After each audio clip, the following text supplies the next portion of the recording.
Welcome to Bite at a Time Books, where we read you your favorite classics one bite at a time. My name is Bree Carlile, and I love to read and wanted to share my passion with listeners like you. If you enjoy our show, be sure to follow us so you get all the new episodes. If you want to see exclusive behind the scenes of our show, join our Patreon. We would also love for you to drop us a rating on your favorite podcast platform and share our show with your friends. You can catch us on all the social medias at Bite at a Time Books.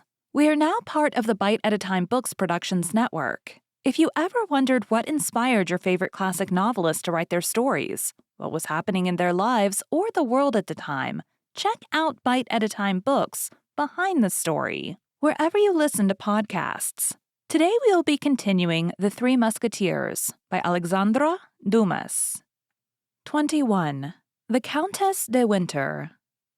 As they rode along, the Duke endeavored to draw from D'Artagnan not all that had happened, but what D'Artagnan himself knew.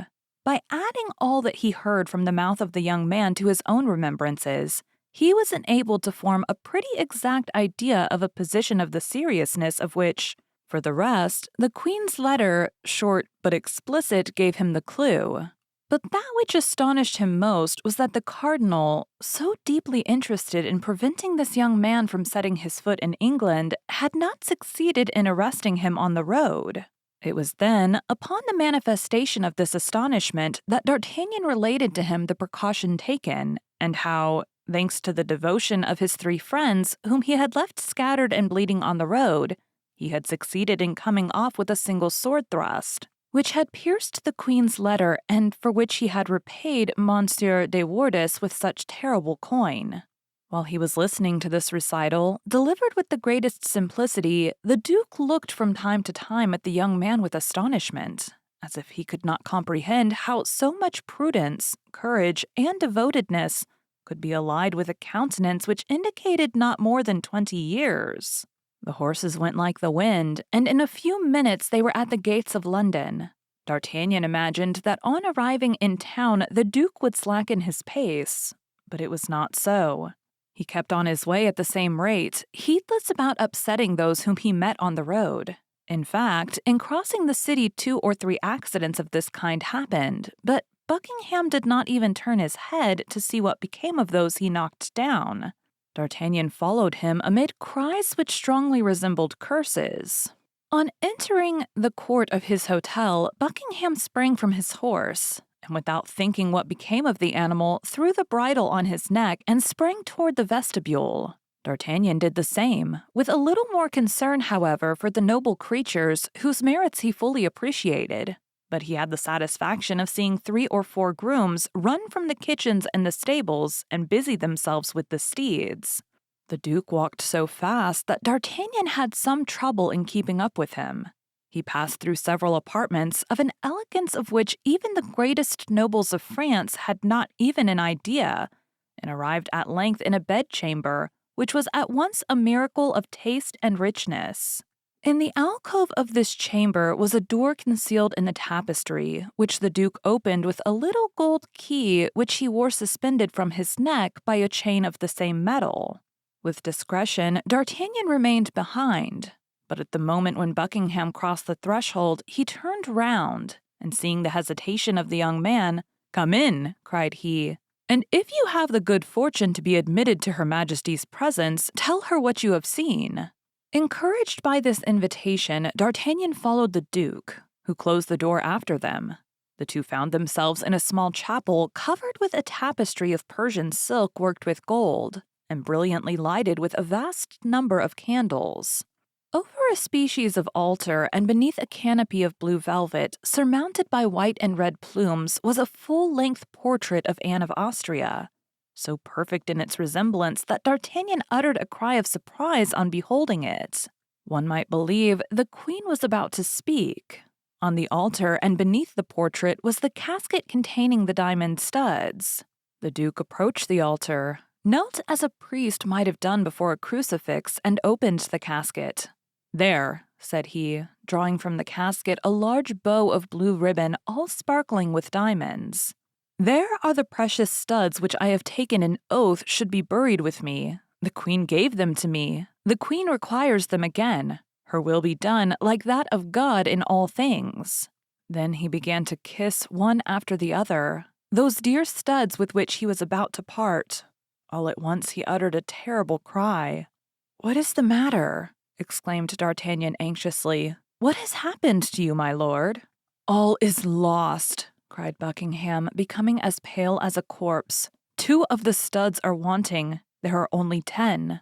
Can you have lost them, my lord? Or do you think they have been stolen?" "They have been stolen," replied the duke, "and it is the cardinal who has dealt this blow. Hold, see, the ribbons which held them have been cut with scissors. If my lord suspects they have been stolen, perhaps the person who stole them still has them in his hands."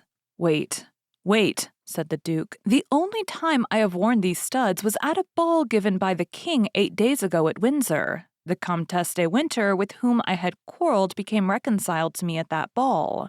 The reconciliation was nothing but the vengeance of a jealous woman. I have never seen her from that day.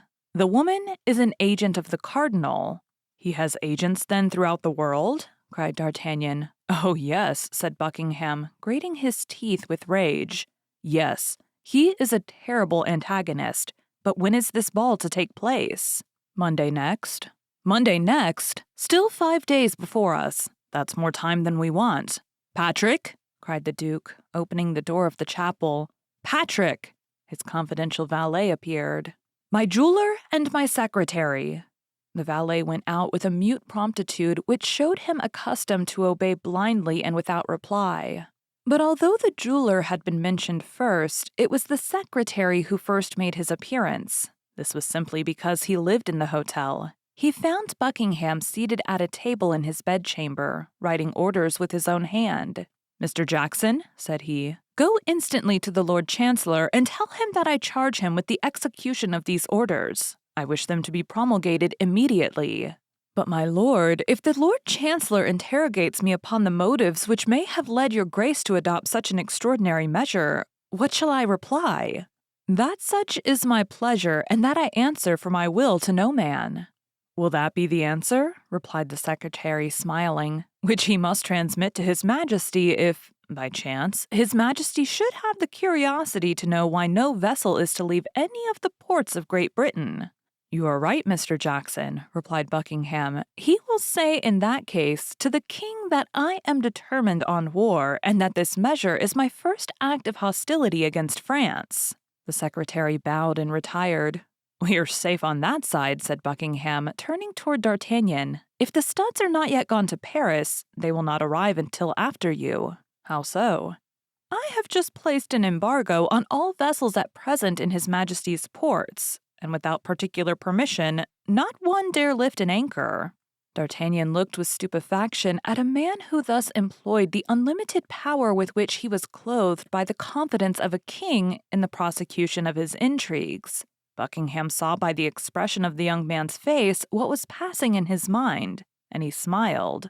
"Yes," said he, "yes, Anne of Austria is my true queen. Upon a word from her, I would betray my country. I would betray my king. I would betray my God. She asked me not to send to the Protestants of La Rochelle the assistance I promised them. I have not done so. I broke my word, it is true, but what signifies that? I obeyed my love, and have I not been richly paid for that obedience? It was to that obedience I owe her portrait." D'Artagnan was amazed to note by what fragile and unknown threads the destinies of nations and the lives of men are suspended. He was lost in these reflections when the goldsmith entered. He was an Irishman, one of the most skillful of his craft, and who himself confessed that he gained 100,000 livres a year by the Duke of Buckingham. "Mr. O'Reilly," said the Duke, leading him into the chapel, "look at these diamond studs and tell me what they are worth apiece." The goldsmith cast a glance at the elegant manner in which they were set, calculated one with another what the diamonds were worth, and without hesitation said, 1,500 pistoles each, my lord. "How many days would it require to make 2 studs exactly like them? You see there are 2 wanting." 8 days, my lord." "I will give you 3,000 pistoles apiece if I can have them by the day after tomorrow." "My lord, they shall be yours." "You are a jewel of a man, Mr. O'Reilly, but that is not all. These studs cannot be trusted to anybody. It must be done in the palace." "Impossible, my lord. There is no one but myself can so execute them that one cannot tell the new from the old. Therefore, my dear Mr. O'Reilly, you are my prisoner, and if you wish ever to leave my palace, you cannot, so make the best of it. Name to me such as your workmen as you need, and point out the tools they must bring." The goldsmith knew the Duke. He knew all objection would be useless and instantly determined how to act. "May I be permitted to inform my wife?" said he. "Oh, you may even see her if you like, my dear Mr. O'Reilly. Your captivity shall be mild, be assured, and as every inconvenience deserves its indemnification, here is, in addition to the price of the studs, an order for 1,000 pistoles, to make you forget the annoyance I cause you." D'Artagnan could not get over the surprise created in him by this minister, who thus open-handed sported with men and millions.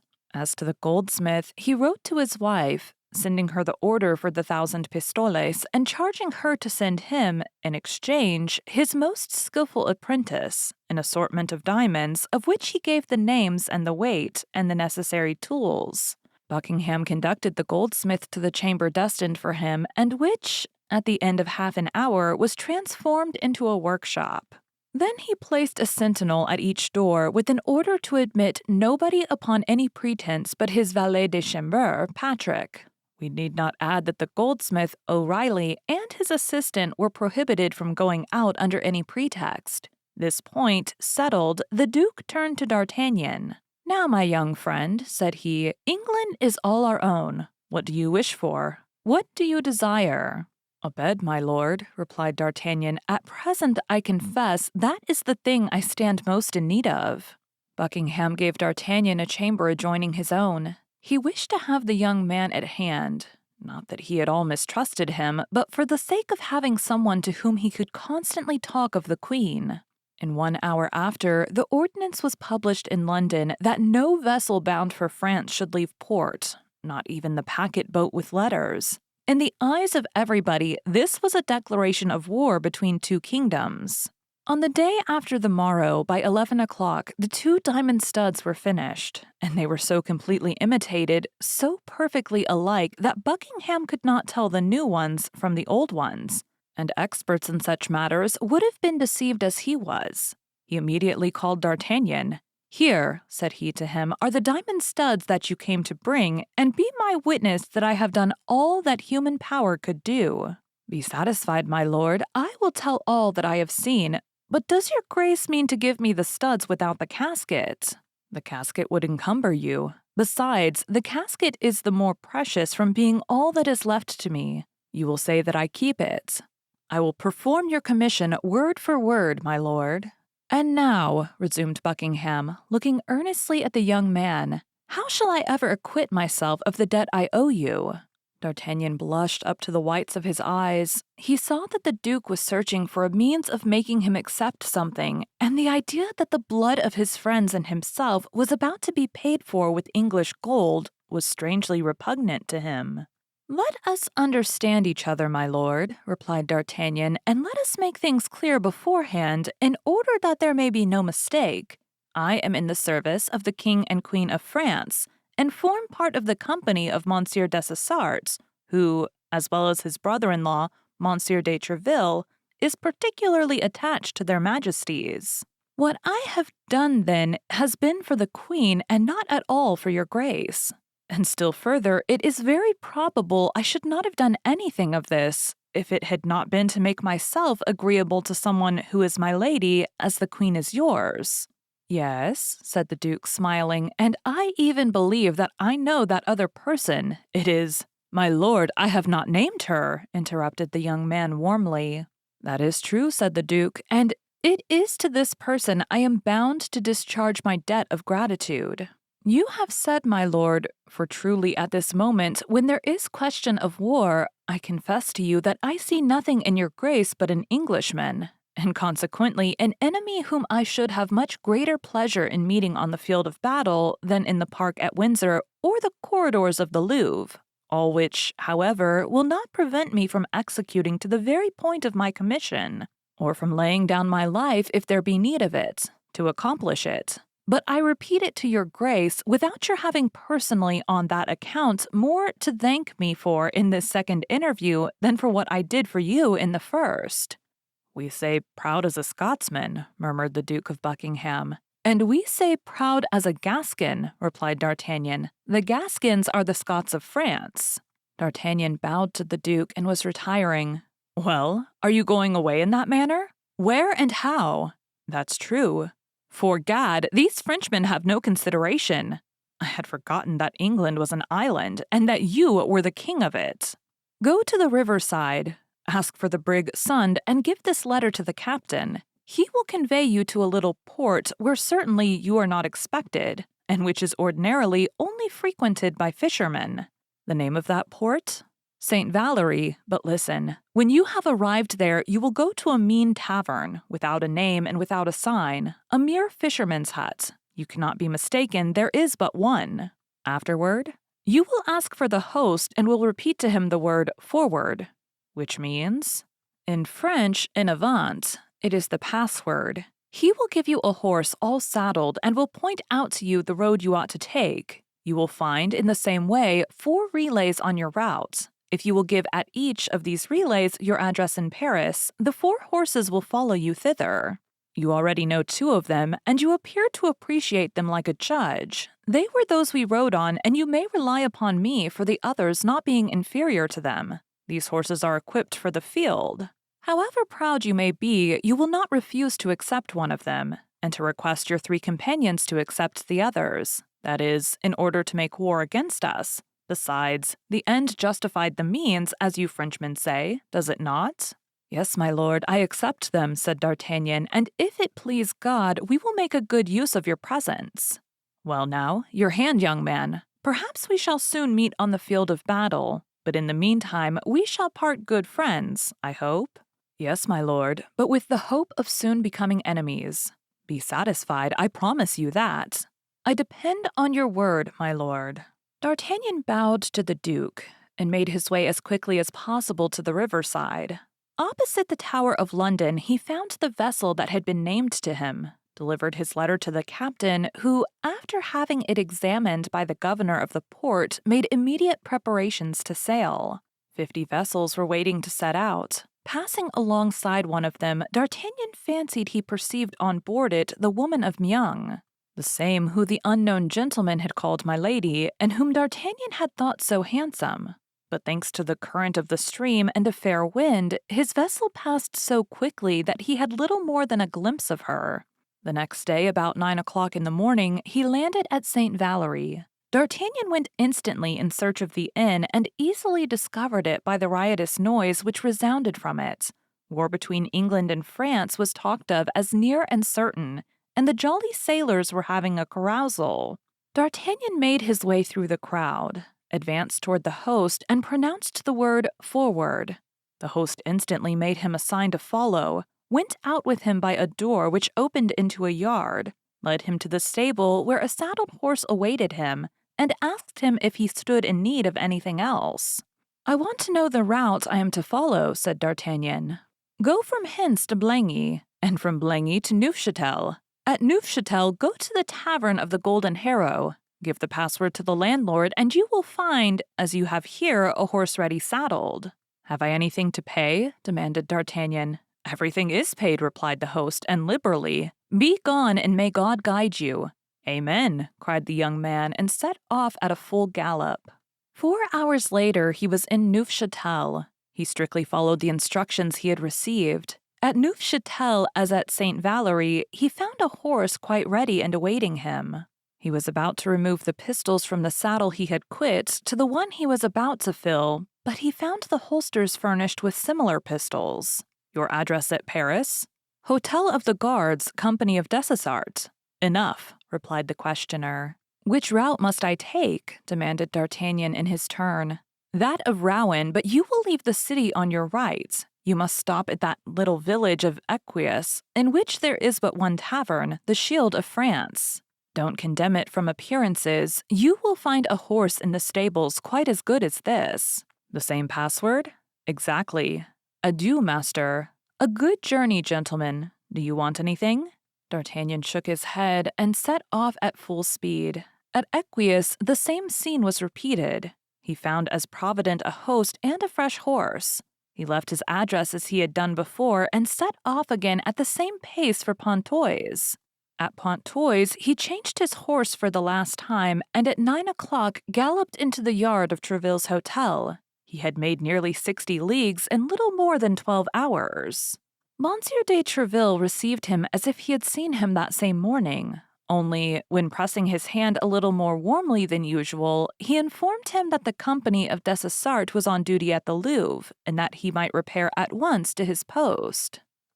Thank you for joining Bite at a Time Books today, while we read a bite of one of your favorite classics. If you enjoy our show, be sure to follow us so you get all the new episodes. If you want to see exclusive behind the scenes of our show, join our Patreon. We would also love for you to drop us a rating on your favorite podcast platform and share our show with your friends. You can catch us on all the social medias at Bite at a Time Books. Also, be sure to check us on our website, www.biteatatimebooks.com. We are now part of the Bite at a Time Books Productions Network. If you ever wondered what inspired your favorite classic novelists to write their stories, what was happening in their lives or the world at the time, check out Bite at a Time Books, Behind the Story, Tuesdays wherever you listen to podcasts. Again, my name is Bree Carlile, and I hope you come back tomorrow while we take the next bite of the Three Musketeers.